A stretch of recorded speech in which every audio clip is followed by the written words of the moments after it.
Анкара Месси тағы да бәрін таң қалдырды. Пасты да беруден, голдарды да салудан жалықпайды, және тоқтар емес. Кім тоқтатады бұл голдарға? Аш Мессиді. Левандовскийдің де, Очоаның да, Ван Дейктің де, Модричтің де қолынан келмеді. Тек Сауд Арабиясы ғана Аргентинаның бір мазасын алды. Финалда қайтадан солар шақырамыз ба? Себебі Франция төтеп бере алмай қалатын сияқты. Неймар өзінің бандасымен тас қамал болған Хорватияны ұта алмаған еді, ал Месси өзінің жүгі толған арбасымен сол тас қамал деген Хорватияның тас талқанын шығарды. Модрич байғұс тек шашын қайырумен ғана қалып кетті. Ал енді матч қалай өтті? Ойындағы пенальти әділ болды ма? Өзге ойыншылар осы ойын туралы не деді? Мессидің рекордтары және тағы да басқа қызықтармен бөлісеміз. Қазақша контентті қолдау ретінде желаяқты арнасына тіркеле кетіңіз. Сіздің қолдауыңыз мен үшін өте маңызды.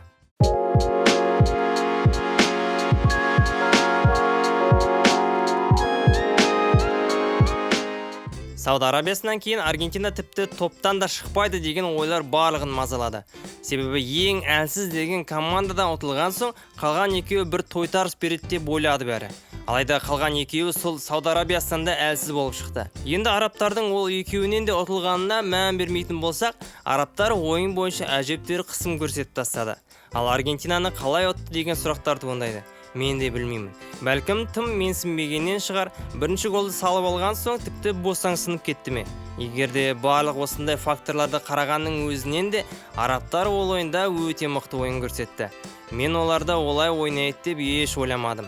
Бәлкім сіздерде. Аргентина Польшаны да, Мексиканы да, Австралияны да, Нидерландты да, енді міне Хорватияны да жеңді. Ең қиналғаны тек Нидерландтармен. Олар оңайлықпен ойынды бере салмады. Тіпті ұтуға мүмкіндіктер де болды. Алайда Месси есімді шебер әрі данышпан кісі нәтиженің олай болғанын қаламай, ульт жасап турбо режиммен ойнай бастады. Сол турбо режимі әлі қосылып тұр. Франция құрамасы дайындалсын. Осы ойыннан кейін Месси бірнеше рекордтарды бұзып, қайтадан бәрін таң қалдырды дейін десе, бәрі мұндай рекордтарын көре таң қалмайтын болған. Себебі кім деген кезде Месси десең, деп үйреншікті нәрселер секілді аса мән бермейді. Ал енді жартылай финал матчы басталды. Аргентина мен Хорватия құрамалары финалға жолдама алу үшін мықтын анықтау керек. Матч қарқынын баяу алды. Бірақ аздап соққылар да тоқтаған жоқ.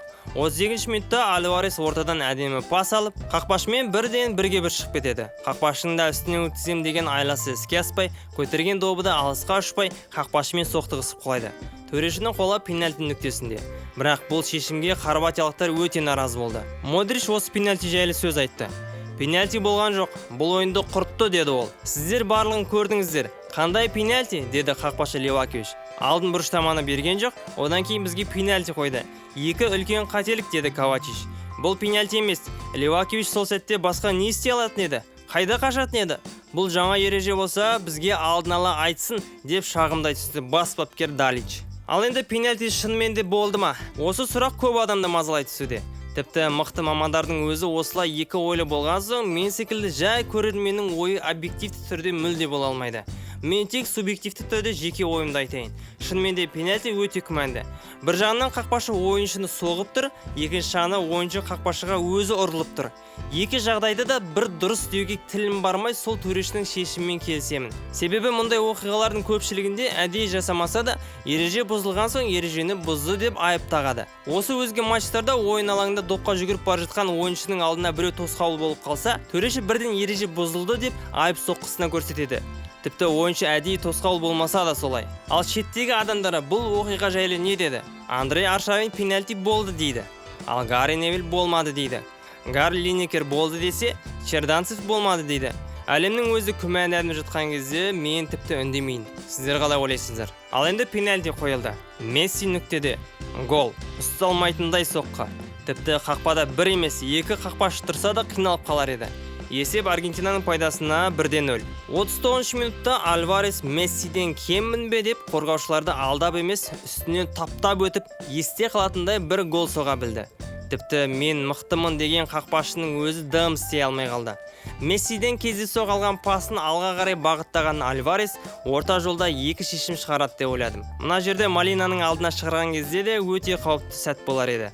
Ал сол жақтаға Де Паулиге берсе де кем болмас еді. Бірақ екеуіне де бермей алға қарай тағы жүрген кезде, мына қуады екен ғой деп бір наразылығымды айттым. Бірақ айтқаным сол еді, доп қақпаның ішінде. Алға қарай өткен кезде допқа бірінші Йосип Юрановичтің аяғы тиеді. Тебемін деп жай ғана жылжытып, қайта Альвареске береді. Артынша Борна Сосада допты тебемін деп дәл сонда іс-қимыл жасайды. Доп қайта Альварестің аяғында. Соңында қақпашыдан жай өткізе салып, керемет голға ие болады. Мессиден кем болды ма? Мессидің ізбасарлары дайын екені көрініп тұр. Осы голға тіпті стадионнан қарап отырған Роналдиньо да шапала қырып, тамаша деп таңырқады. Бірақ объективті түрде қарасақ, пас бергені дұрыс шешім болар еді. Мұндай алға қарай ұмтылған сәттер көп кезде сәтті бола бермейді. Үлкен жолы болды Альварестің. Егерде сол пас бермей алға қарай ұмтылып, қорғаушылар допты алып қойған кезде, екі жақтағы Молина мен Де Пауль ашу үстінде болар еді. Жарайды, бұл тек менің ойым. Ал мынау Альварес пен Мессидің баяғы суреті. Яғни баяғы фанат, қазіргі әріптес, ертеңгі ізбасар. Мықты. Айтпақша Мессидің кездейсоқ берген пасы бұл жерде ассист ретінде саналмайды. Себебі доп барар жолда әркімнің аяғына тиіп, ассисттік нәтижеден айырды. 69 минутта Месси Альвареске нағыз көке кім екенін тағы көрсетті. Оң қапталдан пас алған соң алға қарай бағыт алып кете берді. 100 миллионға сатылуы мүмкін деп барлығы мақтай берген қорғаушы Гвардиол бұл жолы үйге қайта берсем бола ма деп іштей мұңға батты. Жас баладай алдап кеткен кезде 100 миллиондық құны 10 миллионға бірақ түскен сынды. Мұны көріп жатқан менің аузым ашылып, енді не болады екен деп күтіп отырдым. Қақпа маңында ашылған кезде Альвареске пас беріп, пас голға айналады. Тамаша. Ангара Месси деген осы болды ағайын. Осы голының арқасында жас бала Альварес жартылай финалда дубль жасаған Пеледен кейінгі ең жас ойыншы атанып отыр. Манчестер Ситиде де өзін сұмдық көрсетіп жатқан Альвареске тек сәттілік тілегіміз келеді. Ал енді матч бітті. Матч шыны керек айтарлықтай қатты қызық болды дей алмаймын. Хорватия бір нәрсе жасаймын деп те дым жасай алмады. Ойлап қоям, Бразилия қалай ұтылып қалды деп. Одан да жартылай финалға Бразилия шыққан кезде нағыз қан соғыс болар еді. Хорватия бірінші таймда бір амалдар жасаумен болса, екінші таймда осыған да шүкір деп қолын сілтей салды. 81 минутта Модричті алаңнан кетірген кезде нақты шешімге келдім. Бұл Хорватия үшінші орын алуға дайындалып жатыр деп. Себебі ең басты қаруы Модричті алаңнан шығарған соң, олар ешқандай камбэк туралы ойламаған екен. Хорватия қалайша Бразилияны ұтып, Аргентинадан қалай ұтылып қалды? Жауабы өте оңай. Аргентинаның голдарын қараңыздаршы, ешқандай бір тактикаға сүйенген голдар емес. Барлығы жеке шеберлікке сүйеніп голдарын салып алды. Егерде Хорватияға қарсы қарапайым, прагматикалы, стандартты түрде ойнайтын болса, Хорватия тағы да сол 120 минутқа апарары анық. Себебі хорваттар стандартты тактикамен ойнайтындарға ешқандай мүмкіндік бермейді. Ал Бразилия болса сол жеке шеберлікке емес, тактикаға сүйеніп, ақыр соңы опық жеді. Винисиус, Неймар, Пакета деген мастерлар неге дриблингпен кіре бермеді? Бапкері қорықты ма? Ал мына жақта Месси де, Альварес де қорықпай кіріп голдарға ие болып алды. Матчтың үздік ойыншысы тағы да Месси. Ол осы әлем чемпионатында осы номинацияны 4-ші рет алып отыр. Мына суреттің барлығы бір күнде түсірілді деп ойлайсыздар ма? Жоқ. Бұл суреттің барлығы 4 түрлі ойыннан кейін түсірілген. Ал жалпы Мессиде мұндай номинациядан 10 бар екен. Мұндай жетістікке әлі ешкім жетпеген.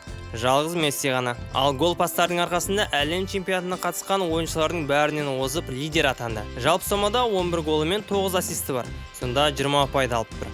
Екінші орында германиялық Клозе 16 гол 3 ассистімен 19 ұпай алса, бразилиялық Роналдода да 15 гол 4 ассистімен 19 ұпай.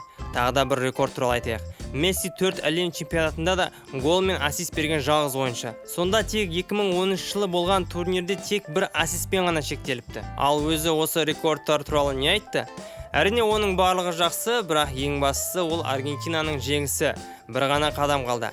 Біз Аргентина ең басты фаворит емес екенін білдік, бірақ ешкімге жол берейін деп жатқан жоқпыз, дейді Месси мырза.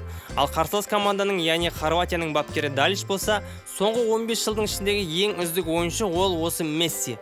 Ол өте қауіпті болды. Оның шеберлігі матчтың нәтижесін шығарды, деп бір құрметіме өкінішін айтты. Жалпы Хорватия құрамындағы үздік ойыншы деп Модричті айта аламын. Себебі барлық допты өзі жүргізіп отырды. Алға да, артқа да, қорғанып та, соққы жасап та, бірақ қасындағы әріптестері үмітті ақтай қоймады. Не қисық деп еді, не допқа жете алмай қала береді. Модрич пен Месси бір командада ойнаса сұмдық болары сөзсіз. Екеуі бір-біріне кедергі жасай қоймайды. Себебі Модрич сәл төмен ойнайды, ал Месси сәл жоғары. Екеуі де ойын жүргізеді. Бірі қорғаныстан алып шықса, бірі шабуылды аяқтап береді. Алайда жастарына қарасақ, ондай болуы екі талай. Аргентина қақпашысы Мартинестің матчтан кейінгі сөздері таза ащы шындық. Сене алар емеспін. Біз алғашқы матчта жеңіліп қалдық. Барлығы төңкеріліп кеткендей болды. Адамдар бізге күмәнмен қарады. Ұтылмай келе жатқан 36 ойынның да дәуірі сол кезде аяқталды. Ал Мексикамен болған алғашқы таймда да жақсы ойнай алмадық. Барлығы біздің ұтылғанымызды қалады. Біз тек қарсылас командамен емес, бүкіл әлемге қарсы ойнағандай болдық деп бір үн қатты. Матчтан кейін құраманың аңызы Мессидің жақын досы Агуэро да келіп, бір көзайымға айналды. Екі дос бір-бірін көріп қуанды. Ал Аргентинада той. Барлығы қуану үстінде. Кемі 2-ші орын, қадам басылса 1-ші орын. Бүкіл Аргентина Мессидің трофейді көтергенін қалап тұр. Оңтүстік Америкадан тек осы Аргентина ғана қалды. Фаворит деген Бразилия өкінішке орай нашар ойын көрсетіп турнирдан ұшып кетті. Финалда сәттілік. Аргентина жанкүйерлерін финалмен құттықтаймын. Енді финал от ойын болады дегенге сенемін. Сіздермен бірге Желаяқтай арнасы. Қолдау ретінде тіркеле кетсеңіздер, маған үлкен шабыт бересіздер. Амандықта жолыққанша сау саламат.